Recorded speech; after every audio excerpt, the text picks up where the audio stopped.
अस्सलाम वालेकुम, सत श्री अकाल। आज 25 दिसंबर है। सबसे पहले मैं क्रिसमस की सभी ईसाई समाज को, दुनिया के ईसाई भाइयों को मैं मुबारकबाद पेश करता हूँ कि ईसाइयों पर भी जिस तरह से हमले हो रहे हैं, जिस तरह से उनको लपेटा जा रहा है, दलित और मुस्लिम के बाद में ईसाई निशाने पर है। आज एक और महत्वपूर्ण तारीख है। आज के ही दिन 25 दिसंबर 1927 को बाबा साहब ने मनुस्मृति जलाई थी।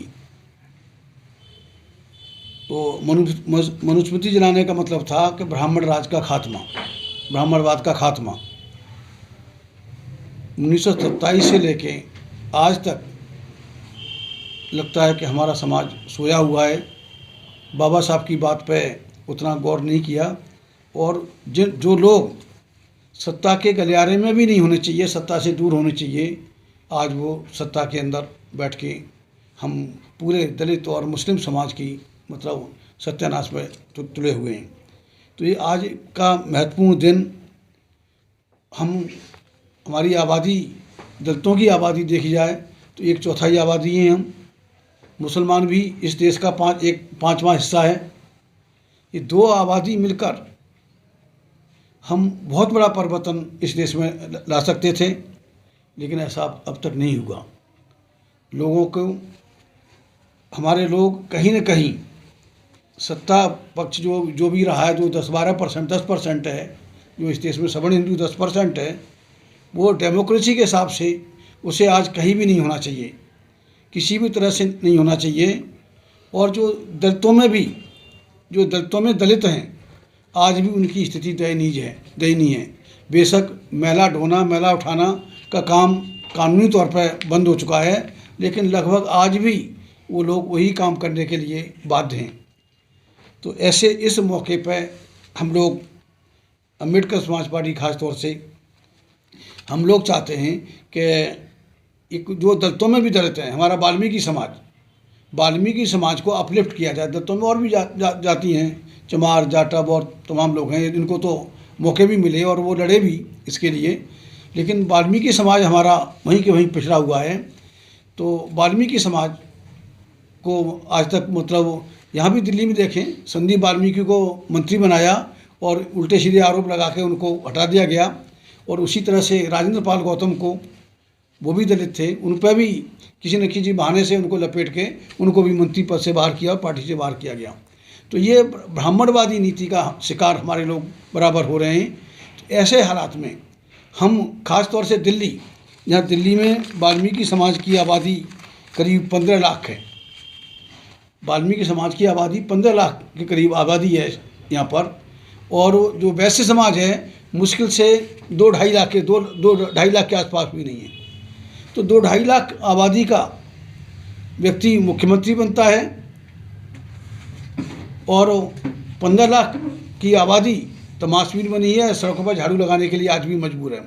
तो इसलिए हम लोगों ने सोचा, खासतौर से हमने अपनी राष्ट्रीय कार्यकारिणी की बैठक बुलाई, उसमें तय किया कि हम दिल्ली से शुरुआत करते हैं, और दिल्ली में 24 के बाद में 25 में तुरंत ये अगला इलेक्शन होगा। और उसके लिए हमने वाल्मीकि समाज से, भाई जो आप रिटायर अफसर हैं, वो उससे इंडियन ऑयल कॉरपोरेशन से भाई दिलीप वाल्मीकि जी, इनको हमने बतौर मुख्यमंत्री कैंडिडेट हम लोग यहाँ पेश कर रहे हैं। और बड़े पैमाने पर आप सभी साथियों के सहयोग से इसका प्रचार प्रसार भी हम करेंगे। और अगर ये 15 लाख वाल्मीकि समाज की समझ में आ गया कि हम भी इस देश की राजधानी का राजा बन सकते हैं, इस देश का राजा बन सकते हैं, तो हो सकता है ये चमत्कार भी हो सकता है।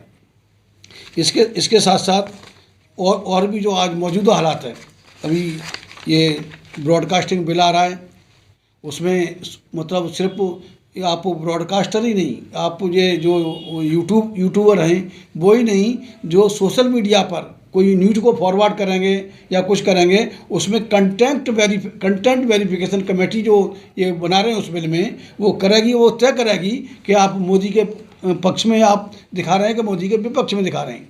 तो इससे सोशल मीडिया को पूरे तरह से तहस नहस करने की साजिश है इस गवर्नमेंट की। और आप देखिए कि किस तरह से बिल पास हुआ है। एक बहाना लेके धनखड़ जी का बहाना लेके 146 मेंबर पार्लियामेंट से बाहर का रास्ता दिखा दिया। ये कितने शर्म की बात है।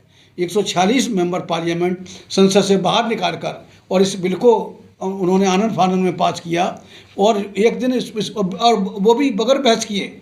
बहस न हो, ये जो भी कानून लेके आ रहे हैं या कानून में मॉडिफिकेशन कर रहे हैं, तो ये पूरी बदमाशी के साथ में इस देश का जो सोशल ताना बाना है, या हम ये कहें कि इसका जो इसका स्वरूप है संविधान के अनुसार, तो उस स्वरूप को बिगाड़ने में लगे हुए हैं। इकोनॉमी को तो इन्होंने तहस नहस कर दिया।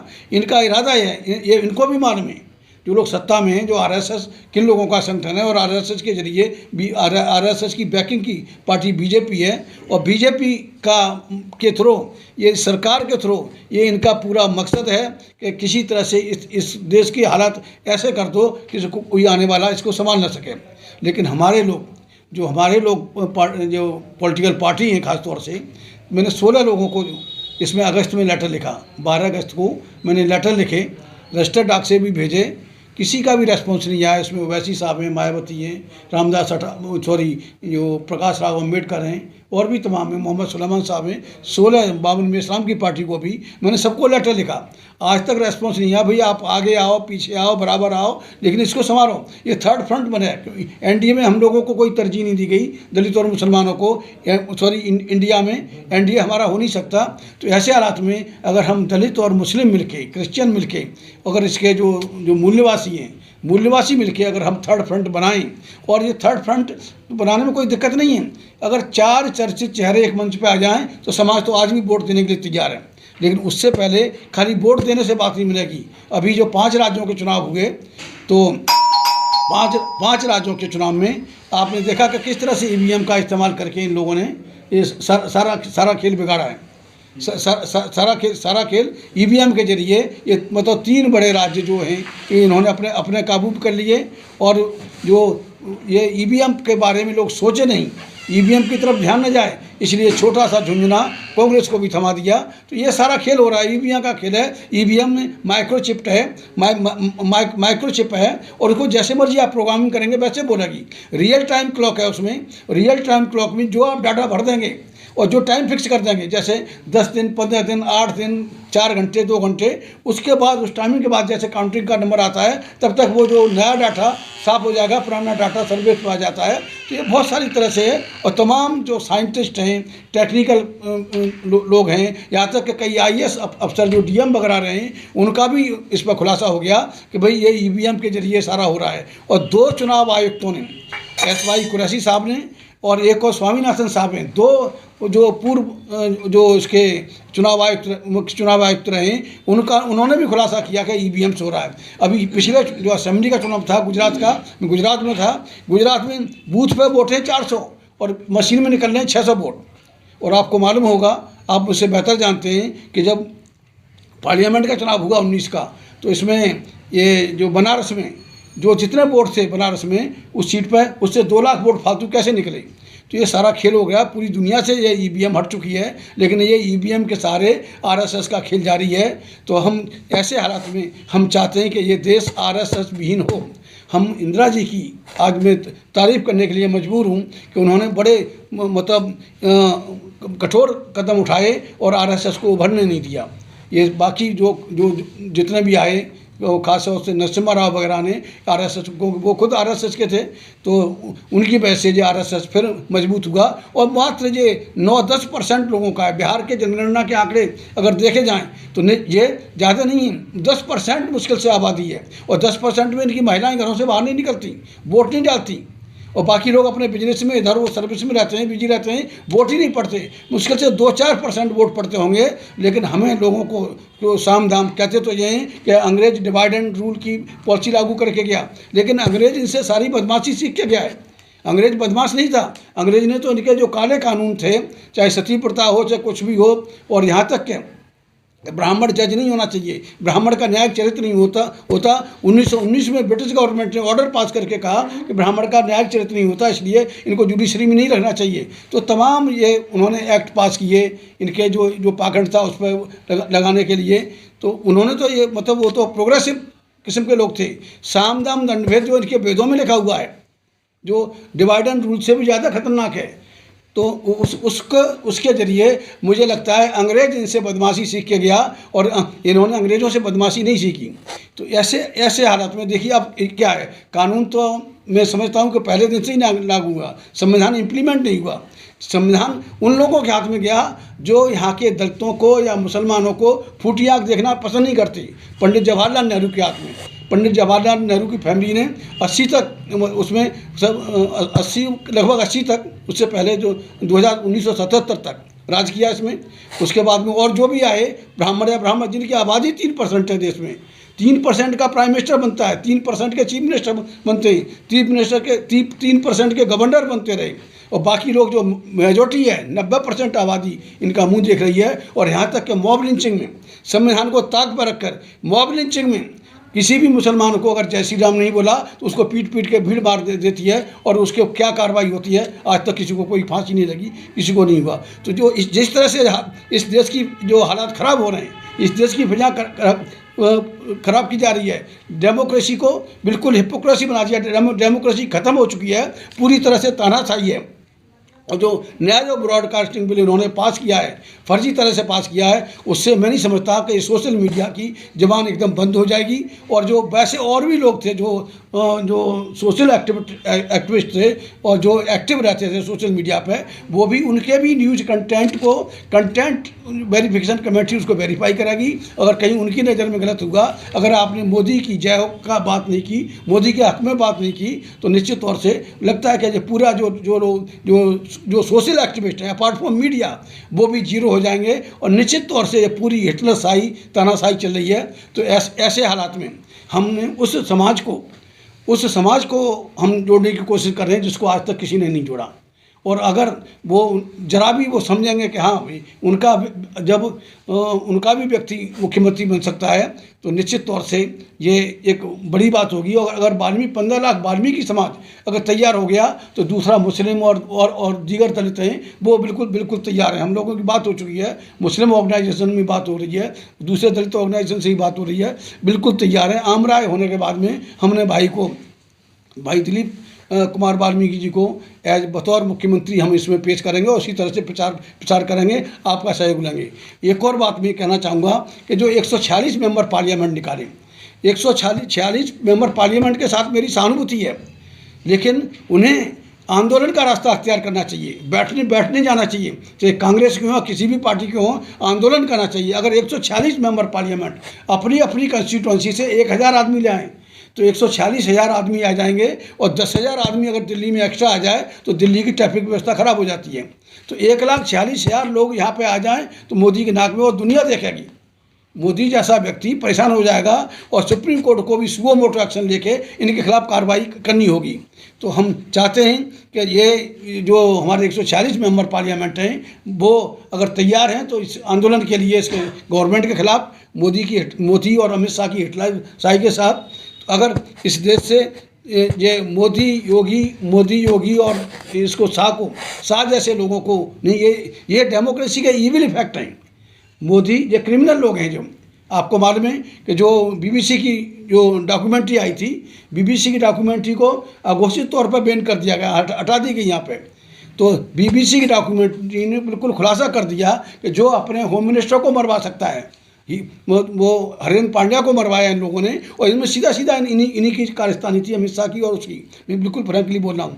तो ये ऐसे लोग को ये देश मतलब जाग जाए और जल्दी से जितना जल्दी हो सके मोदी योगी और शाह से छुटकारा मिलाने का रास्ता निकले, और ईवीएम के खिलाफ एक बड़ा संघर्ष का यहाँ ऐलान हो, आगाज हो। उसके लिए हम हर तरह से साथ देने के तैयार हैं। धन्यवाद। सर, जानना यह था कि आपने भावी मुख्यमंत्री का जिक्र किया है, तो क्या इसके लिए कुछ सर्वे हुआ है या किसी समाज या अन्य लोगों से भी बातचीत की है, या सिर्फ पार्टी के मैनिफेस्टो पे ही आपने इनको मुख्यमंत्री घोषित कर दिया? देखिए, ऐसे नहीं है। पहले हमने अपनी राष्ट्रीय कार्यकारिणी की मीटिंग बुलाई, उसमें तय किया इस इशू को। उसके बाद में जब और भी जो सामाजिक संगठन हैं और समाज के नेता हैं, खासतौर से वाल्मीकि समाज के नेताओं से हमारी बातचीत हुई, उनके ऑर्गेनाइजेशन के लोगों से बातचीत हुई, तो उन्होंने कहा एक अच्छा स्टेप है और हम इसमें पूरा सहयोग करेंगे। और मेरे पास उसी तरह से जब से इनका जो बैनर सोशल मीडिया पर पड़ा है, तमाम वाल्मीकि समाज के लोगों के मेरे पास मैसेज आ रहे हैं कि हाँ जी आपका ये कदम सराहनीय है, हम पूरी मदद करेंगे, पूरी तरह से जुटेंगे और भाई को मुख्यमंत्री बना के रहेंगे। आपकी पार्टी के जो वाल्मीकि साहब है तो मुख्यमंत्री क्यों बनाया जाए और आपकी पार्टी का क्या मैनिफेस्टो होने वाला है? कैसे मैनिफेस्टो? हाँ, मतलब किन किन मुद्दों पे आप काम कर रहे हैं और क्यों आपकी पार्टी को आने वाले टाइम में जनता वोट करेगी? देखिए हम लोग जो जैसे अभी जो दलितों में भी दलित हैं उसको हम आगे लेके आ रहे हैं। और यहाँ पर जो विक्टिम हैं खासतौर से दलित और मुस्लिम, दलित मुस्लिम को हम मुख्य धारा में लाकर उसको शासन तक पहुंचाने की हमारी कोशिश है। और बाकी काम तो जो पार्टी पावर में आएगी, अगर हम पावर में आते हैं तो पूरा देश जानता है कि भाई तेज सिंह क्या काम करेगा क्या नहीं करेगा। निश्चित तौर से दलित मुस्लिम को जो आज सबसे बड़ी सिक्योरिटी की ज़रूरत है, सुरक्षा की ज़रूरत है, जो प्रोटेक्शन की ज़रूरत है, वो प्रोटेक्शन नहीं मिल पा रहा है। पूरी तरह से प्रोटेक्शन इस दलित और मुस्लिम समाज को प्रोटेक्शन होगा, उनके हक हुकूक और हिस्सेदारी को की भी पूरी हम व्यवस्था करेंगे, ऐसा है। तेज सिंह जी एक सवाल है जी। जब आपने कहा कि भाई दिलीप सिंह जी को आपने प्रोजेक्ट किया जी, वाल्मीकि समाज को आप निचले पायदान का जो समाज है उसको आप हिस्सेदारी देने की बात कर रहे हैं। जी आपने कब 15 लाख वाल्मीकि दिल्ली में है, 15 लाख मतलब हम परसेंटेज कितनी माने? 15 लाख का मतलब वो करीब आप 15 लाख तो कम नहीं होता, बहुत होता है। 12 से 13% है। हाँ, हमने 12 से 13% मान लिया। जी। तो सवाल ये आता है कि अन्य दलों में वाल्मीकि समाज के जो लोग बटे हुए हैं, जी, क्या गारंटी है कि उन लोगों को आप अंतरात्मा की आवाज सुना के भाई दलीप सिंह जी के खेमे में ले आएंगे? ये एक बहुत बड़ा मतलब सवाल है। देखिए ब्रजनंदन जी, जब वो इनकी केजरीवाल के मुख्यमंत्री बनने की बात आई तो मुझे मालूम है मेरे सोर्सेस से कि जो कांग्रेस में थे, जो अरबपति खरबपति पार्टी थे, उन लोगों ने कि उन्हें सिर्फ ये हमें बनिया मुख्यमंत्री चाहिए, उसके लिए उन्होंने पैसा भी दिया और सपोर्ट भी किया। तो मुझे उम्मीद है कि वाल्मीकि समाज को ये जागृत करने का इससे और कोई बेहतर नहीं हो सकता था। अगर उनकी समझ में आ गया तो निश्चित तौर से जाटव समाज, मुस्लिम समाज, ईसाई समाज, जो बाकी जो बहुजन समाज है या मूल निवासी हैं, निश्चित तौर पर मेरे इस काम में वो साथ देंगे और निश्चित तौर से ये चमत्कार 2025 में होके रहेगा। सर एक काउंटर सवाल है इसमें कि जैसे आपने कहा कि ये सारे लोग आ जाएंगे, लेकिन मेरा मुख्यतः फोकस है जो अन्य दलों में बैठे हुए, जैसे कल परसों की बात है, जैकिसन जी ने बहुत संगठन लाके वाल्मीकि समाज के बहुत संगठन लाके लवी जी के साथ बातचीत किया, जबकि वहाँ जो उनके इंचार्ज हैं बाबरिया जी, उनके सामने हाय हो गया जी। तो इस तरीके की रिजिमेंट भी अंदर है, देखिए जैकिसन भी अंदर है। तो वो सब चीज आप अन्य दलों में जैसे बीजेपी में भी नहीं है ऐसी चीज, तो आप कैसे लाएंगे? मेन चीज ये जो वाल्मीकि समाज है खास तौर से कांग्रेस, कभी कांग्रेस के साथ होता है, कभी बीजेपी के साथ होता है, वो वहाँ बटा हुआ उन पार्टियों में भी है। जयकिशन जी जिनकी बात कर रहे हैं, उन्हें पहले भी मौका मिला, उन्होंने क्या किया वाल्मीकि समाज के लिए, ये पूरा वाल्मीकि समाज जानता है। और जहाँ तक मेरी बात है कि मैं अपनी जगह पर कायम हूँ, लोगों को भरोसा है। ये जो स्टेप है, देखिए politics is the game of possibility, राजनीति संभावनाओं का खेल है। और वो मेरी संभावना मैंने पूरे भाई दिलीप भाई को मैंने आगे करके ये संभावना पे मैंने विचार किया है और निश्चित तौर से इसमें उम्मीद हो सकती है। हाँ भाई तेज सिंह जी, ये बताइए कि आप 2025 में इलेक्शन लड़ने की बात कर रहे हैं, 2024 का इलेक्शन है, इसमें आप लड़ेंगे या नहीं लड़ेंगे, तो आप किस पार्टी को सपोर्ट करेंगे?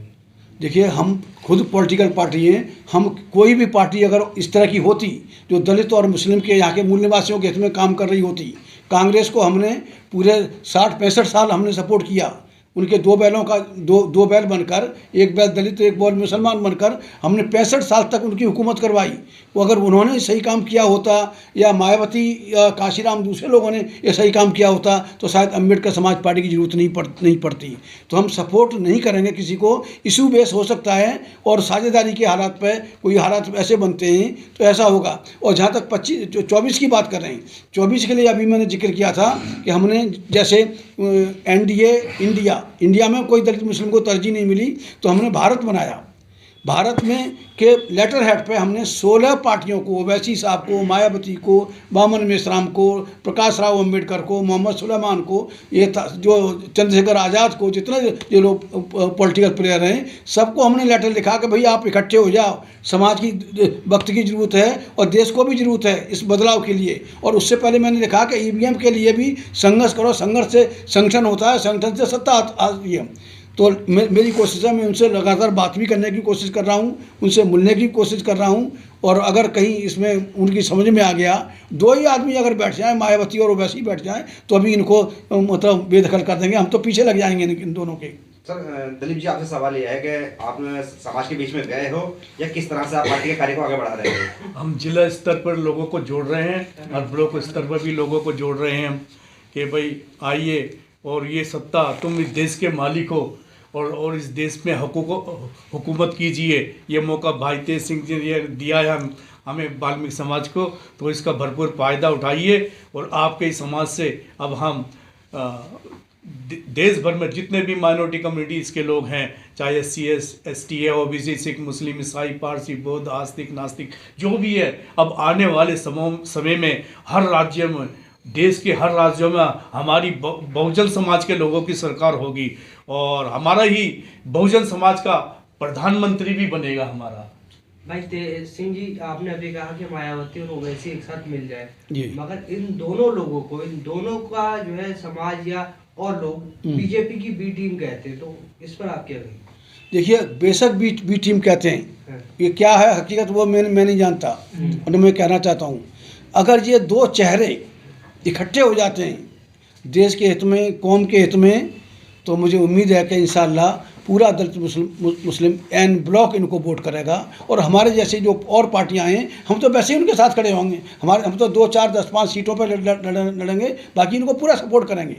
तो फिर भी आखिरी सवाल यह है कि दिलीप जी, क्या आपको जो दलित समाज के बहुत सारे संगठन हैं वो सब आपको एक्सेप्ट करेंगे? उनसे बातचीत हुई आपकी? बिल्कुल, हाँ, बातचीत होती रहती है और हम घूम कर भी उनसे जिक्र करते रहते हैं सब जगह कि हर स्तर पर जाते हैं। जैसे जितने भी दिल्ली के ये एरिया हैं, हम वहाँ जाते रहते हैं, लोगों से मिलते हैं, उन के विचार समझते हैं और अपने बताते हैं उनकी क्या समस्याएं हैं, उन समस्याओं को दूर किया जाएगा।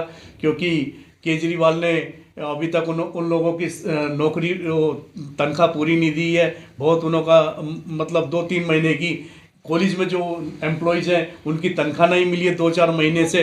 तो ये समस्या हम सॉल्व करेंगे और क्या लग रहा है जितनी भी समस्याएं हैं दिल्ली की उसको दूर करेंगे। दिलीप जी, एक सवाल है, आप बहुत लंबे समय तक अधिकारी रहे जी। जब आप बहुत लंबे समय तक अधिकारी रहे, अब भाई जी के साथ आके एक तरीके से लॉन्च हो गए जी पार्टी की तरफ से, लेकिन सवाल ये आता है कि आप अपने समाज के साथ 34-35 साल 36 साल जो आप नौकरी करे, टच में रहे जी, और कितना टच में रहे, तो क्योंकि वो बहुत लंबा समय आपने काटा है जी। क्योंकि जब अधिकारी आदमी होता है तो समाज से कट जाता है जी, मौका दो बोलने का। तो अब जो है ना, तो आप समाज आप पर कैसे विश्वास करेगा? नहीं, हम कटे नहीं, समाज मेरे पे विश्वास करेगा। वो जानता है मेरा नेचर, समाज नेचर जानता है मेरा कि कैसा हूं मैं। ऐसा नहीं कि वही 35 रिटायर होने के बाद में उनकी सेवा के लिए हाजिर हुआ, ऐसी बात नहीं। उनके दुख दर्द में पहले से ही शामिल होता रहा हूं, क्योंकि हमें पता है हमारी समस्याएं क्या हैं। धन्यवाद, शुक्रिया। सर, जैसे आपने बोले अभी 1 to 1 1 to 1 करके हमारे